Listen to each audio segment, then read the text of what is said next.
Bela Anies, serang Jokowi, Andi Arief bikin Anies kena tuampor Bawaslu. Di balik kegarangan partai-partai oposisi, sebenarnya mereka ini tahu dan mengakui kekuatan seorang Presiden Jokowi. Jokowi itu bukan presiden kaleng-kaleng. Bukan yang suka duduk diam terus bikin lagu. Bukan yang menyebut diri prihatin namun minim solusi. Presiden Jokowi gak kayak gitu. Ini presiden yang punya nyali. Yang tidak pernah kalah dalam 5 kali pemilu. Mengapa? Karena publik bisa merasakan kekuatan, nyali dan rasa tanggung jawab beliau.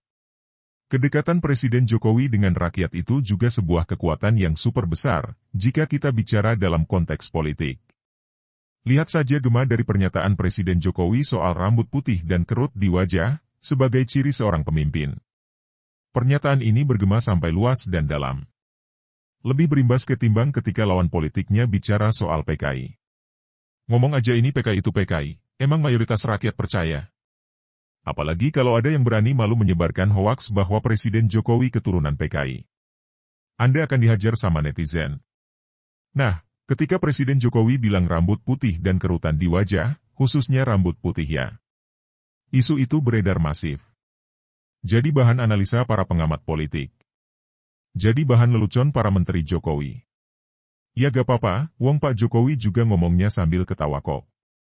Toh beliau tidak menyebut nama, kan? Itu aja sudah bikin lawan politiknya kalang kabut. Apalagi ketika Presiden Jokowi menyebut nama. Yakni ketika bercerita soal Pilpres di peringatan HUT Partai Perindo. Presiden Jokowi kemudian bikin kaget, karena menyebut kelihatannya setelah ini jatahnya Pak Prabowo. Hebohlah dunia persilatan kan. Dan bagi para lawan politik Jokowi, pernyataan itu sangat menohok dan menyentak. Mereka tidak menyangka kalau Presiden Jokowi sampai menyebut nama Prabowo. Kok bisa? Nah itu, yang sudah dideklarasikan sebagai bakal calon presiden, tanpa koalisi pengusung, yang belum juga terbentuk sampai kini. Orangnya sudah keliling-keliling aja menggalang massa. Kalau bukan kampanye, apa namanya? Kok bisa? Safari politik Anies memang jadi sorotannya. Banyak negatifnya ketimbang positifnya. Ya pastilah di daerah-daerah yang didatangi itu pasti ada pendukung Anies. Pasti para pendukung Anies ini menyambut Anies dengan meriah.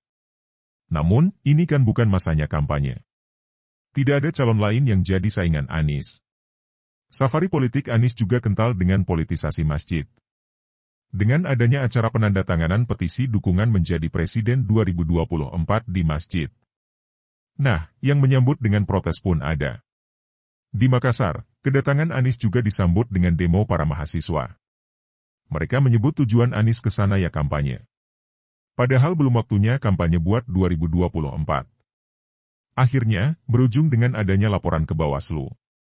Seorang pelapor melaporkan dugaan pelanggaran ke Bawaslu, terkait dugaan kampanye di masjid di Aceh.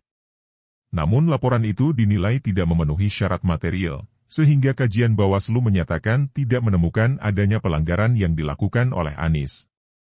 Namun, ada catatan khusus dari Bawaslu buat Anies. Menurut Bawaslu, dari sisi etika politik, kegiatan Anies itu dapat dipandang sebagai tindakan yang kurang etis. Karena telah melakukan aktivitas kampanye terselubung dan terkesan mencuri start dalam melakukan kampanye buat Pilpres 2024.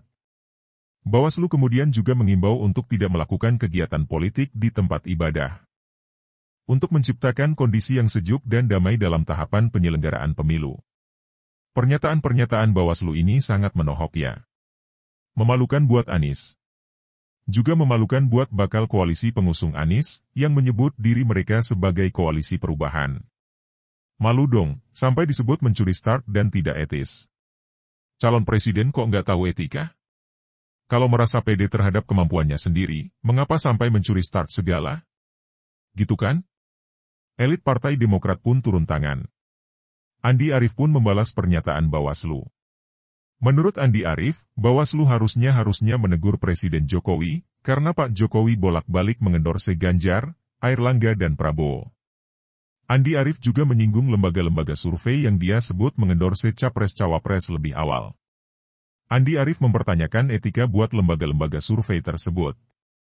Lah kok lembaga survei disebut mengendorse? Termasuk Anies dan Ahaye dong ya. Kan nama-nama mereka ada di berbagai hasil survei.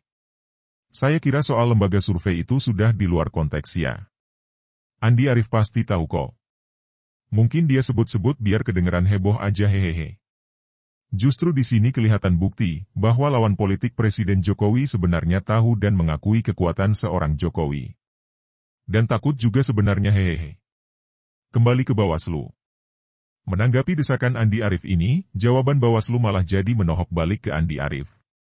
Pertama, menurut Bawaslu, tidak masalah ketika Presiden Jokowi mengendorse beberapa figur sebagai bakal capres. Sepanjang belum mengajak agar memilih figur tertentu. Dan ini benar ya. Presiden Jokowi menyebut rambut putih, nyolek-nyolek Ganjar Pranowo dan Airlangga Hartarto, serta bilang giliran Prabowo. Namun tidak sekalipun Presiden Jokowi mengajak untuk memilih nama tertentu. Kedua, dan ini sangat nuampol ya. Bawaslu menyebut bahwa Presiden Jokowi tidak mengendorse capres di tempat ibadah. Nggak di tempat ibadah ya. Yang bakal jadi masalah dan jadi fokus Bawaslu adalah ketika ada politisasi tempat ibadah. Nah loh, Anies kena lagi kan? Majleb. Sudahlah, jangan anggap masyarakat ini bodoh semua. Dengan memakai kinerja Presiden Jokowi sebagai standar, kita yang waras pasti bisa membedakan mana yang beneran bisa kerja, mana yang kerjanya hanya menata kata. Rekam jejak sudah membuktikan bahwa sesama Muslim saja bisa dibuat memusuhi Muslim lainnya, mengusir seorang Haji Jarod Saiful Hidayat dari sebuah masjid, bahkan memfitnah seorang Haji Joko Widodo. Hanya karena pilihan politik yang berbeda. Ngeri ya. Jangan sampai Indonesia kacau balau gara-gara politik identitas. Kura-kura emang juara. Sumber, seword.com.